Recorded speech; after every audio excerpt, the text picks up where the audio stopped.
Chapter 13. Lily woke from happy dreams to find two notes at her bedside. One was from Mrs. Trenor, who announced that she was coming to town that afternoon for a flying visit, and hoped Miss Bart would be able to dine with her. The other was from Selden. He wrote briefly that an important case called him to Albany, whence he would be unable to return till the evening, and asked Lily to let him know at what hour on the following day she would see him. Lily, leaning back among her pillows, gazed musingly at his letter. The scene in the bride's conservatory had been like a part of her dreams. She had not expected to wake to such evidence of its reality. Her first movement was one of annoyance. This unforeseen act of Selden's added another complication to life. It was so unlike him to yield to such an irrational impulse. Did he really mean to ask her to marry him? She had once shown him the impossibility of such a hope, and his subsequent behavior seemed to prove that he had not accepted the situation with a reasonableness somewhat mortifying to her vanity. It was all the more agreeable to find that this reasonableness was maintained only at the cost of not seeing her, but, though nothing of life was as sweet as the sense of her power over him, she saw the danger of allowing the episode of the previous night to have a sequel. Since she could not marry him, it would be kinder to him, as well as easier for herself, to write a line amicably evading his request to see her. He was not the man to mistake such a hint, and when next they met, it would be on their usual friendly footing. Lily sprang out of bed and went straight to her desk. She wanted to write at once, while she could trust to the strength of her resolve. She was still languid from her brief sleep and the exhilaration of the evening, and the sight of Selden's writing brought back the culminating moment of her triumph, the moment when she had read in his eyes that no philosophy was proof against her power. It would be pleasant to have that sensation again. No one else could give it to her in its fullness, and she could not bear to mar her mood of luxurious retrospection by an act of definite refusal. She took up her pen and wrote hastily, "Tomorrow at 4, murmuring to herself as she slipped the sheets into its envelope, "I can easily put him off when tomorrow comes." Judy Trenor's summons was very welcome to Lily. It was the first time she had received a direct communication from Bellomont since the close of her last visit there, and she was still visited by the dread of having incurred Judy's displeasure. But this characteristic command seemed to re-establish their former relations, and Lily smiled at the thought that her friend had probably summoned her in order to hear about the Bryces' entertainment. Mrs. Trenor had absented herself from the feast, perhaps for the reason so frankly enunciated by her husband, perhaps because, as Miss Fisher sometimes differently put it, she quote, couldn't bear new people when she hadn't discovered them herself, unquote.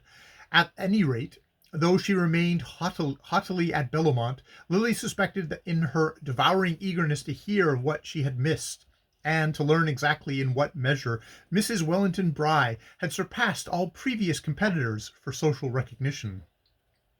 Lily was quite ready to gratify this curiosity, but it happened that she was dining out. She determined, however, to see Mrs. Trenor for a few moments, and, ringing for her maid, she dispatched a telegram to say that she would be with her friend that evening at 10.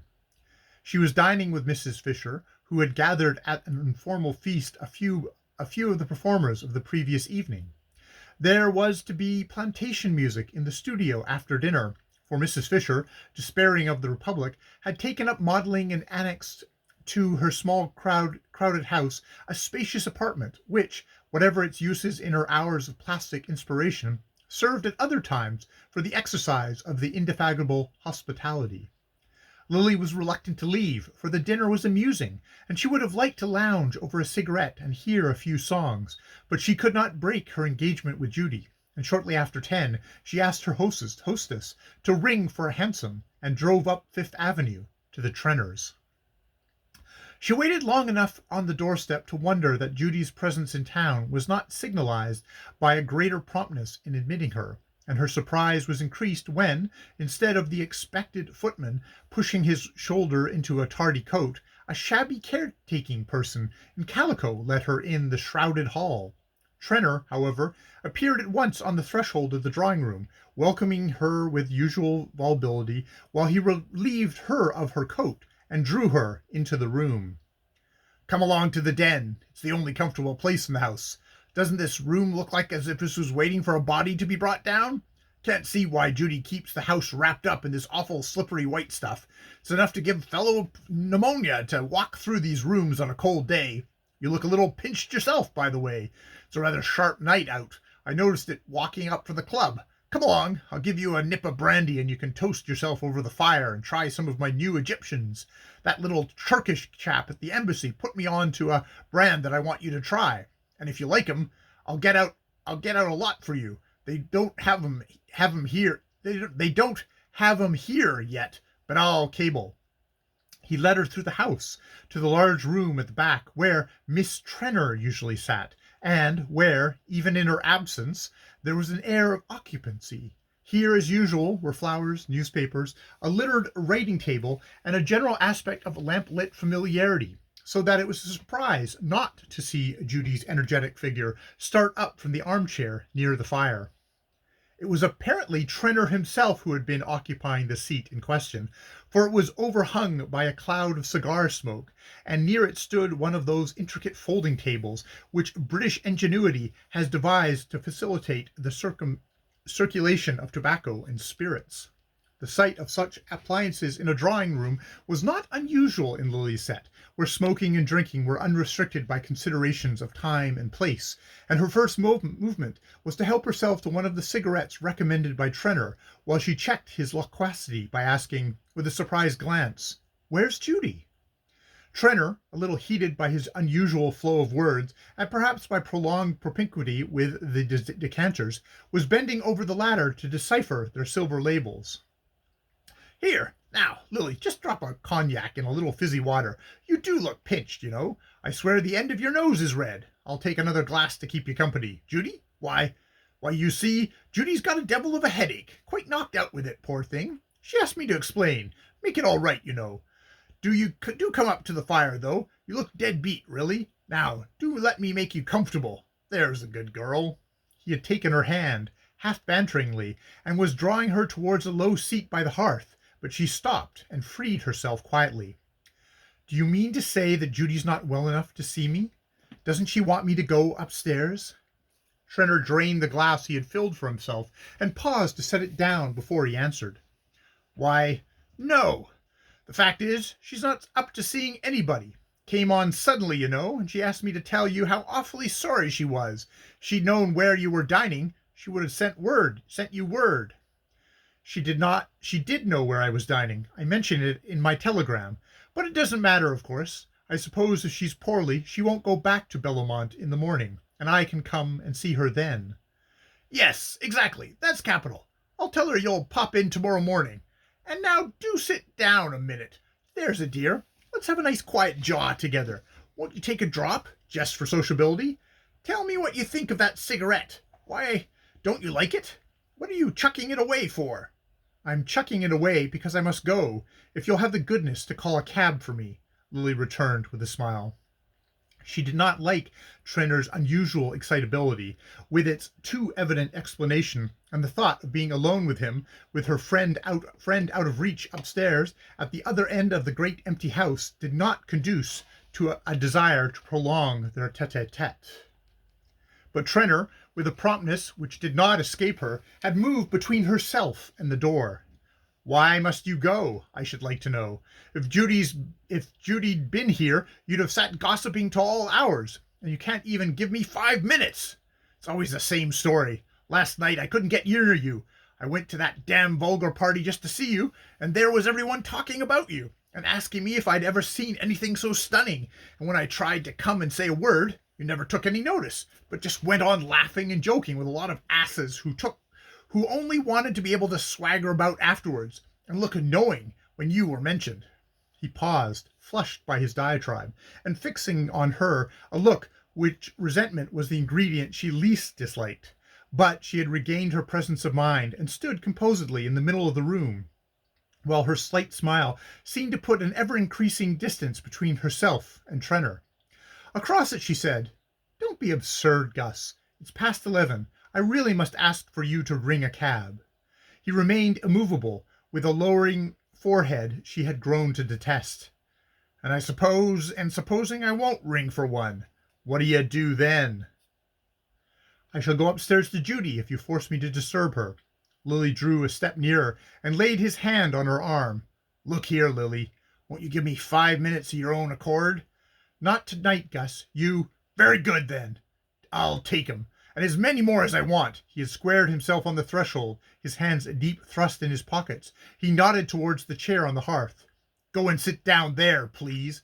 I've got a word to say to you." Lily's quick temper was getting the better of her fears. She drew herself up and moved towards the door. "If you have anything to say to me, you must say it another time. I shall go up to Judy unless you call a cab for me at once." He burst into a laugh. "Go upstairs and welcome, my dear, but you won't find Judy. She ain't there." Lily cast a startled look upon him. "Do you mean that Judy is not in the house? Not in town?" she exclaimed. That's just what I mean. That's just what I do mean," returned Trenor, his bluster sinking to sullenness under her look. "Nonsense! I don't believe you. I am going upstairs," she said impatiently. He drew unexpectedly aside, letting her reach the threshold unimpeded. "Go up and welcome, but my wife is at Bellamont." But Lily had a flash of reassurance. "If she hadn't come, she wouldn't have sent me word." "She did. She telephoned me this afternoon to let you know." "I received no message." "I didn't send any." The two measured each other for a moment, but Lily still saw her opponent through a blur of scorn that made all other considerations indistinct. "I can't imagine your object in playing such a stupid trick on me, but if you have fully gratified your peculiar sense of humor, I must ask again you send for a cab." It was the wrong note, and she knew it as she spoke. To be stung by irony is not necessary to understand it, and the angry streaks on Trenor's face might have been raised by an actual lash. "Look here, Lily, don't take that high and mighty tone with me." He had again moved towards the door, and in her instinctive shrinking from him, she let him regain command of the threshold. "I did play a trick on you. I own up to it. But if you think I'm ashamed, you're mistaken. Lord knows I've been patient enough. I've hung round and looked like an ass, and all the while you were letting a lot of other fellows make up to you, letting 'em make fun of me, I dare say. I'm not sharp, and I can't dress my friends up to look funny, as you do, but I can tell when it's been done to me. I can tell fast enough when I'm being made a fool of."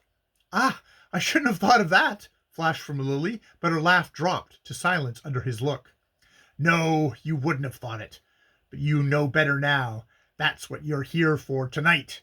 I've been waiting for quiet time to talk things over, and now I've got it, I mean to make you hear me out." His first rush of inarticulate resentment had been followed by a steadiness and concentration of tone more disconcerting to Lily than the excitement preceding it. For a moment her presence of mind forsook her. She had more than once been in situations where a quick swordplay of wit had been needful to cover her retreat, but her frightened heart throbs told her that here such skill would not avail. To gain time, she repeated, "I don't understand what you want." Trenor had pushed a chair between herself and the door. He threw himself in it and leaned back, looking up at her. "I'll tell you what I want. I want to know just where you and I stand. Hang it, the man who pays for the dinner is generally allowed to have a seat at the table." She flamed with anger and abasement, and the sickening need to have to conciliate where she longed to humble.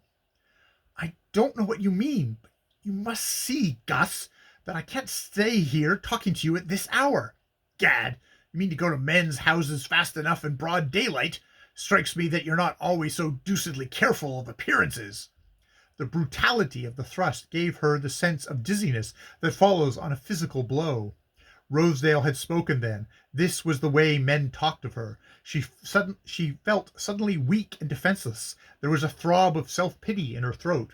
But all the while another self was sharpening her to vigilance, whispering the terrified warning that every word and gesture must be measured.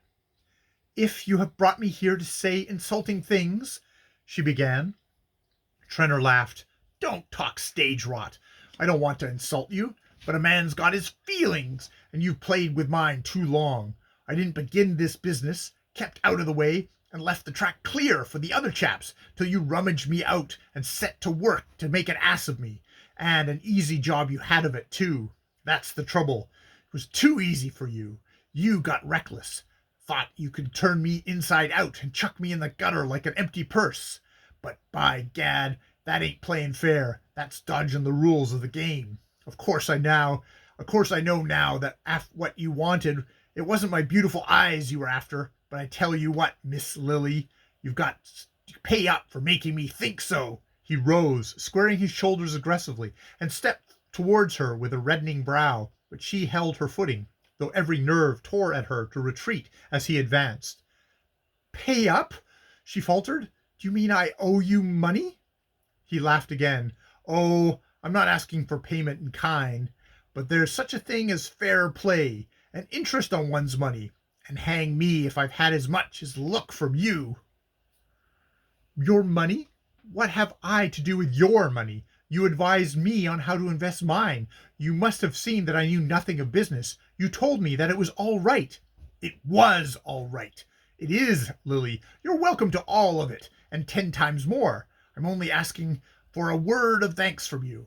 He was closer still, with a hand that grew formidable, and the frightened self in her was dragging the other down. I have thanked you. I've shown I was grateful. What more have you done that any friend might do, or anyone except from a friend? Trenor caught her up with a sneer. I don't doubt you've accepted as much before, and chucked the other chaps as you like to chuck me. I don't care how you settled your score with them. If you fooled them, I'm that much to the good. Don't stare at me like that. I know I'm not talking the way a man is supposed to talk to a girl, but hang it, if you don't like it, you can stop me quick enough. You know I'm mad about you. Damn the money. There's plenty more of it. If that bothers you, I was a brute, Lily. Lily, just look at me. Over and over her, the sea of humiliation broke, wave crashing on wave, so close that the mortal shame was one with the physical dread. It seemed to her that self-esteem would have made her invulnerable, that it was her own dishonor which put a fearful solitude about her. His touch was a shock to her drowning consciousness. She drew back from him with a desperate assumption of scorn. I told you I don't understand, but if I owe you money, you shall be paid. Trenor's face darkened to rage. Her recoil of abhorrence had called out the primitive man. Ah, you'll borrow money from Selden or Rosedale and take your chances of fooling them as you fooled me. Unless you've settled with your other scores already, and I'm the only one left out in the cold. She stood silent, frozen to her place. The words were worse than the touch. Her heart was beating all over her body, in her throat, her limbs, her helpless, useless hands. Her eyes traveled despairingly about the room. They lit on the bell, and she remembered the help was in call. Yes, but scandal with it, a hideous mustering of tongues. No, she must fight her way out alone. It was enough that the servants knew her to be in the house with Trenor. There must be nothing to excite conjecture in her way of leaving it. She raised her head and achieved a last clear look at him. I am here alone with you, she said. What more have you to say? To her surprise, Trenor answered the look with a speechless stare. With his last gust of words, the flame had died out, leaving him chill and humble. It was as though a cold air had dispersed the fumes of his libations, and the situation loomed before him, black and naked as the ruins of a fire. Old habits, old restraints, the hand of inherited order, plucked back the bewildered mind which passion had jolted from its ruts. Trenor's eyes had the haggard look of the sleepwalker, waked on a deathly ledge. Go home! Go away from here, he stammered, and turning his back on her, walked towards her hearth. The sharp release from her fears restored Lily to immediate lucidity. The collapse of Trenor's will left her in control, and she heard herself in a voice that was her own yet, outside of herself, bidding him ring for the servant, bidding him give the order for a hansom, directing him to put her in it when it came. Whence the strength came to her she knew not, but an insistent voice warned her that she must leave the house openly, and nerved her in the hall before the hovering caretaker to exchange light words with Trenner and charge him with the usual messages for Judy, while all the while she shook with inward loathing. On the doorstep, with the street before her, she felt a mad throb of liberation, intoxicating as the prisoner's first draught of free air. But the clearness of brain continued, and she noted the mute aspect of Fifth Avenue, guessed at the lateness of the hour, and even observed a man's figure. Was there something half familiar in its outline, which, as she entered the hansom, turned from the opposite corner and vanished into the obscurity of the side street? But with the turn of the wheels, reaction came, and shuddering darkness closed in on her. I can't think, she moaned, and leaned her head against the rattling side of the cab. She seemed a stranger to herself, or rather there were two selves in her, the one she had always known, and a new abhorrent being to which it found itself chained. She had once picked up in a house where she was staying a translation of Amundi, Mendes, and her imagination had been seized by the high terror of the scene where Orestes, in the cave of the oracle, finds his implacable huntress asleep and snatches an hour's repose. Yes, the Furies might sometimes sleep, but they were there, always there in the dark corners. And now they were awake, and the iron clang of their wings was in her brain. She opened her eyes and saw the streets passing, the familiar alien streets. All she looked on was the same and yet changed. There was a great gulf fixed between today and yesterday. Everything in the past seemed simple, natural, full of daylight, and she was alone in a place of darkness and pollution. Alone. It was the loneliness that frightened her. Her eyes fell on an illuminated clock at the street corner, and she saw that the hands marked the half hour after 11. Only 11:30. There were hours and hours left of the night, and she must spend them alone, shuddering sleepless on her bed. Her soft nature recoiled from this ordeal, which had none of the stimulus of conflict to goad her through. Oh, the slow, cold drip of the minutes on her head. She had a vision of herself lying on the black walnut bed, and the darkness would frighten her. And if she left the light burning, the dreary details of the room would brand themselves forever on her brain. She had always hated her room at Mrs. Penson's, its ugliness, its impersonality, the fact that nothing in it was really hers. To a torn heart uncomforted by human nearness, a room may open almost human arms, and the being to whom no four walls means more than any others is, at such hours, expatriate everywhere. Lily had no heart to lean on. Her relations with her aunt was as superficial as that of chance lodgers who pass on the stairs. But even had the two been in closer contact, it was impossible to think of Mrs. Penson's mind as offering shelter or comprehension to such misery as Lily's. As the pain that can be told is but half a pain, so the pity that questions has little healing in its touch. What Lily craved was the darkness made by enfolding arms, the silence which is not solitude, but compassion holding its breath. She stared up and looked forth on the passing streets. Gertie! They were nearing Gertie's corner. If only she could reach there before this laboring anguish burst from her breast to her lips. If only she could feel the hold of Gertie's arms while she shook in the ague fit of fear that was coming upon her. She pushed up the door in the roof and called the address to the driver. It was not so late. Gertie might still be waking. And even if she were not, the sound of the bell would penetrate every recess of her tiny apartment and rouse her to answer her friend's call. End of chapter 13 of The House of Mrth.